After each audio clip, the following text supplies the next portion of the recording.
चांदनी रात थी। हवाओं में हल्की सी सिहरन थी और चारों ओर गहरा सन्नाटा पसरा हुआ था। गांव के लोग अपने घरों में दुबके हुए थे, क्योंकि आज की रात कोई साधारण रात नहीं थी। यह वही रात थी जब पुरानी हवेली से रहस्यमयी आवाजें और अनजानी रोशनी दिखने का सिलसिला शुरू होता था। लोग कहते थे कि हवेली में आत्माओं का वास है और वहां जाना किसी मौत के मुंह में जाने से कम नहीं। अजय, एक साहसी और निडर युवक जिसने हमेशा सच्चाई और न्याय के लिए लड़ाई लड़ी थी, ने ठान लिया कि वह इस रहस्य से पर्दा उठाकर ही रहेगा।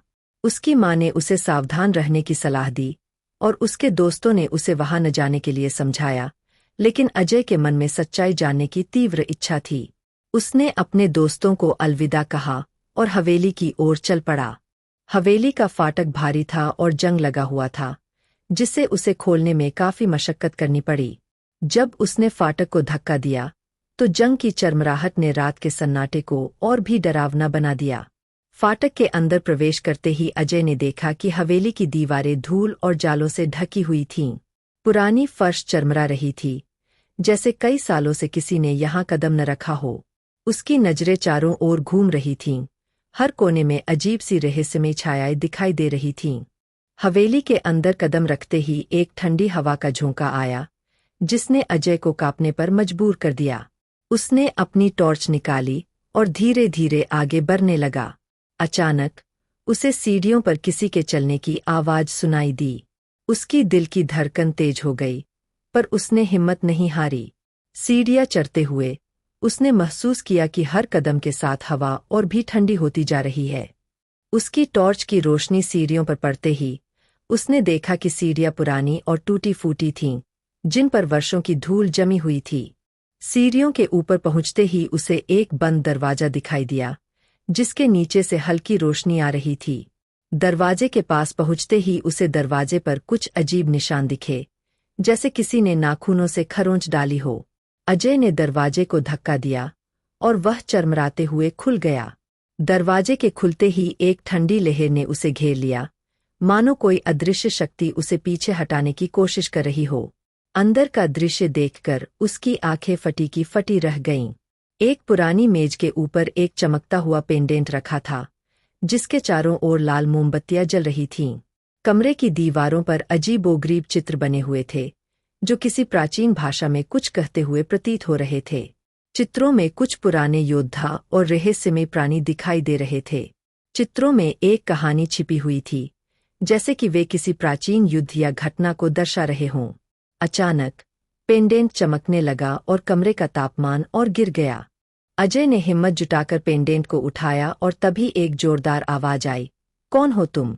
अजय ने पीछे मुड़कर देखा तो एक बुजुर्ग व्यक्ति खड़ा था। उसकी आंखों में चमक और चेहरे पर कठोरता थी। उसकी पोशाक भी पुरानी थी, जैसे वह कई वर्षों से यहाँ फंसा हो। अजय ने खुद को संभालते हुए कहा, "मैं अजय हूँ। मैं इस हवेली के रहस्य को जानने आया हूँ।" बुजुर्ग ने गहरी सांस लेते हुए कहा, "यह पेंडेंट एक श्राप है, जो इस गांव पर सदियों से है। इसे हटाने का साहस बहुतों ने किया, पर कोई सफल नहीं हुआ।" अजय ने पेंडेंट को नजदीक से देखा और उसमें कुछ लिखा पाया। उसने धीरे धीरे उन शब्दों को पढ़ा, "सच्चाई की राह पर चलो, भय को छोड़ो।" यह पढ़ते ही पेंडेंट से एक जादुई ऊर्जा निकली और कमरे की दीवारों पर बने चित्र जीवंत हो उठे। चित्रों में दिखाए गए योद्धा और प्राणी अब हरकत में थे, जैसे कि वे जीवित हों। अचानक पेंडेंट से एक रोशनी निकली और हवेली के सभी दरवाजे और खिड़कियां खुल गईं। हवेली में बंद आत्माएं अब मुक्त हो चुकी थीं। बुजुर्ग ने अजय की ओर देखा और मुस्कुराते हुए कहा, "तुमने सच्चाई और साहस का परिचय दिया है। अब इस गांव पर से श्राप हटा लिया गया है।" बुजुर्ग व्यक्ति धीरे धीरे धुंध में गायब हो गया, जैसे उसका उद्देश्य पूरा हो चुका हो।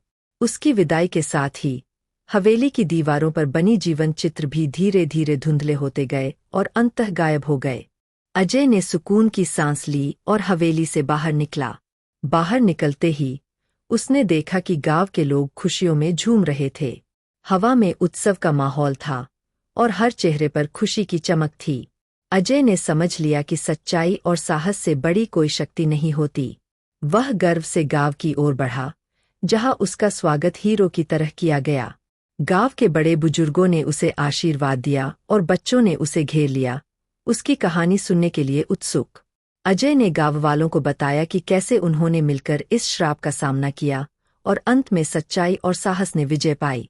अजय ने पहाड़ की चोटी पर जाकर गांव को निहारते हुए कहा कि हमेशा अपने पर भरोसा करना चाहिए और कभी भी डरना नहीं चाहिए, बल्कि डर का सामना करना चाहिए। अगर अजय साहस दिखाए उस हवेली में नहीं जाता तो आज भी गांव में श्राप लगा ही होता।